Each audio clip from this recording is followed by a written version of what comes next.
Olá, está começando o Radar FGV, podcast de notícias sobre o Brasil e o mundo, sob curadoria do FGV Notícias e comentário de especialistas da Fundação Getúlio Vargas.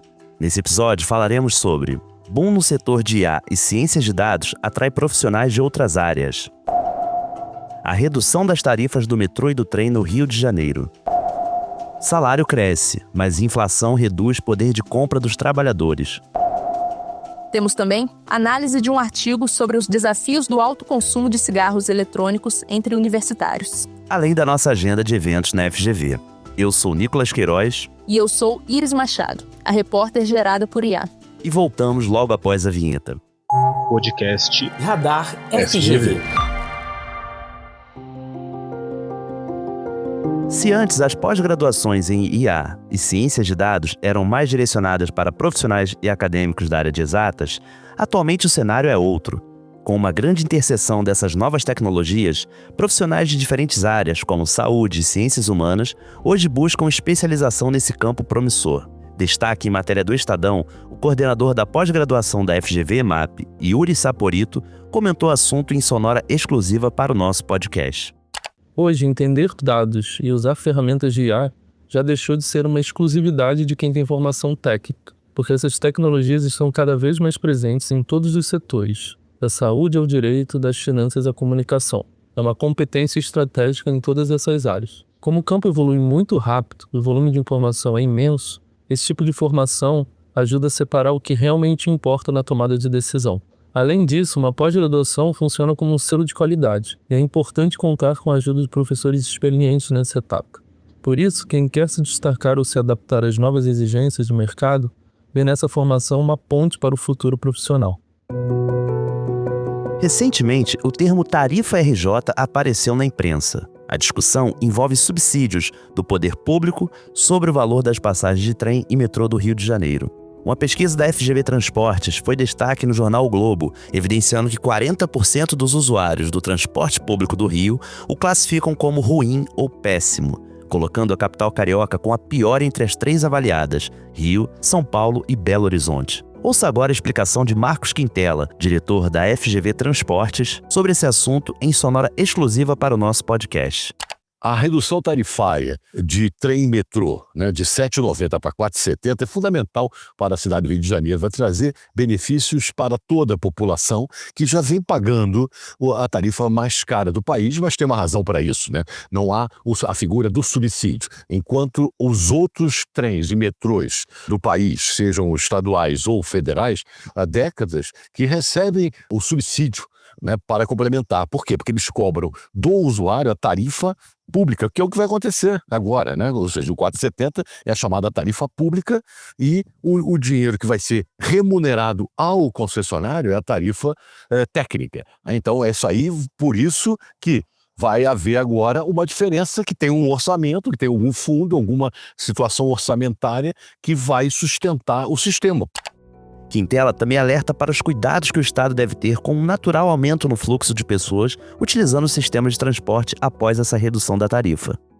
Tem que haver uma atenção muito grande do poder concedente, que é o Estado, para esse possível aumento de demanda. Diminuindo o preço da tarifa para R$ 4,70, haverá certamente um aumento de fluxo de passageiros. E com isso, o metrô e o trem têm que ter condições de ofertar trens para dar vazão a todo o sistema, senão nós teremos mais superlotação, mais desconforto, mais plataformas cheias. Então tem que haver redução de intervalos entre trens e metrôs, mas para isso tem que ter investimentos, para isso tem que ter todo um planejamento operacional. Então é uma situação que precisa ter atenção tanto dos operadores, assim como também do poder concedente.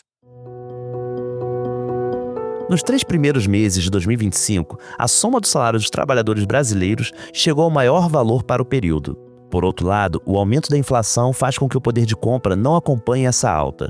Em entrevista para o Jornal Nacional da TV Globo, Samuel Pessoa, pesquisador do FGV-IBRE, explicou os conflitos desses dados da economia. Se a renda do trabalhador cresce, mas a produtividade do trabalhador não cresce na mesma proporção, o que está acontecendo? A rentabilidade das empresas está caindo. Se a rentabilidade das empresas cai, alguma hora o investimento vai cair, o interesse das empresas em aumentar a sua produção vai cair e isso gera uma pressão para desfazer um ciclo de crescimento. Salários que sobem mais do que a produtividade durante muito tempo significa uma dinâmica insustentável.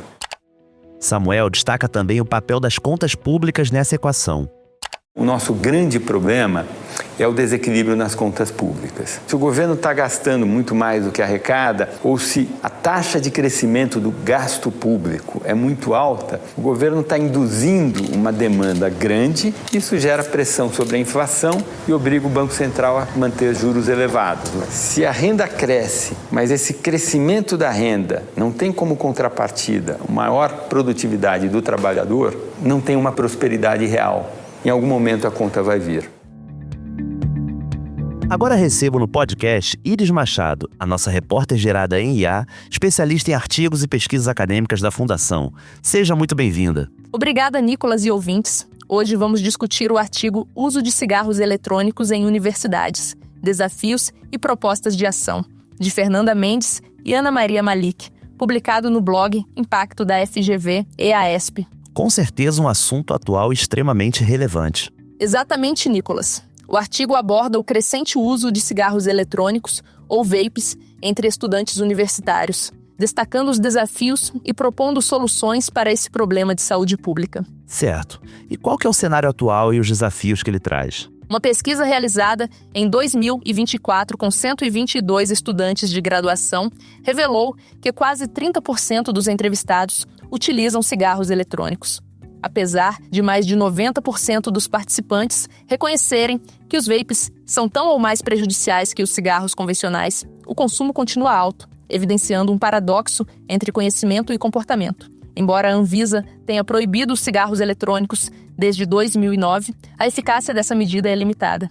Também ressalta que a logística eficiente do mercado clandestino garante fácil acesso aos dispositivos. Realmente complexo. E quais medidas são sugeridas no combate a esse problema? Ações como campanhas de conscientização usando redes sociais e eventos.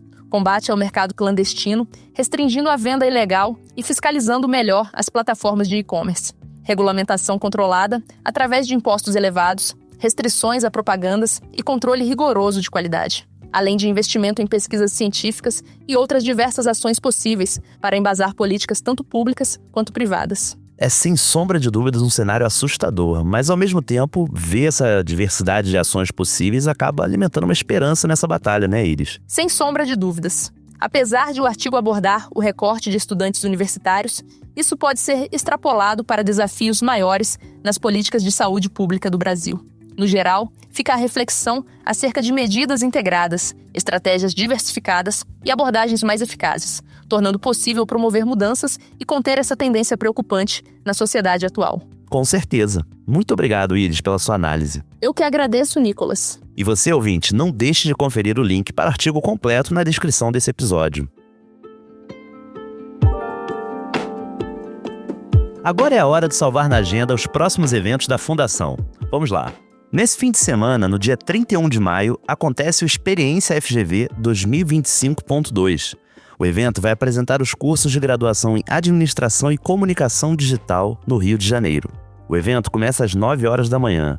Nesse mesmo dia e horário, acontece em São Paulo o Experience Day, que irá apresentar os programas de pós-graduação da FGV EASP, na sede da escola na rua Dr. Plínio Barreto. Na segunda-feira, dia 2, temos 2 webinários para você participar de onde você estiver.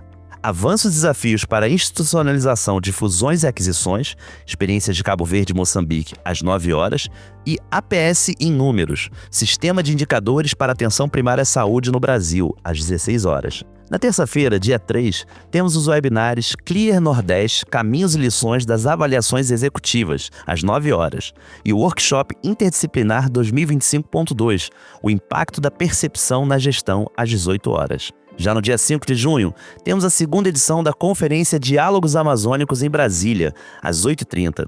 E em São Paulo, o projeto Litigância Estratégica em Direitos Humanos 2025, às 10 horas, na Plínio Barreto. Nesse mesmo endereço, às 17 horas, tem também o evento Impactos da Convenção número 190 da OIT no Direito Brasileiro. E fechando esse dia na FGV e AESP, temos o Demo Day Batch 18, FGV Ventures, às 18 horas. Para fechar nossa agenda, no dia 6 temos o webinar Por Onde Começar? Recursos para aprender e se aprofundar em monitoramento e avaliação, às 14 horas. Fica por aqui o nosso Radar FGV. A redação eu divido com Davi Afonso. Nesse episódio contamos com áudios do Jornal Nacional da TV Globo. Não deixe de seguir e avaliar o podcast na sua plataforma favorita. Toda sexta-feira saem episódios novos e não deixe de conferir outras produções da Fundação Getúlio Vargas. Até a próxima!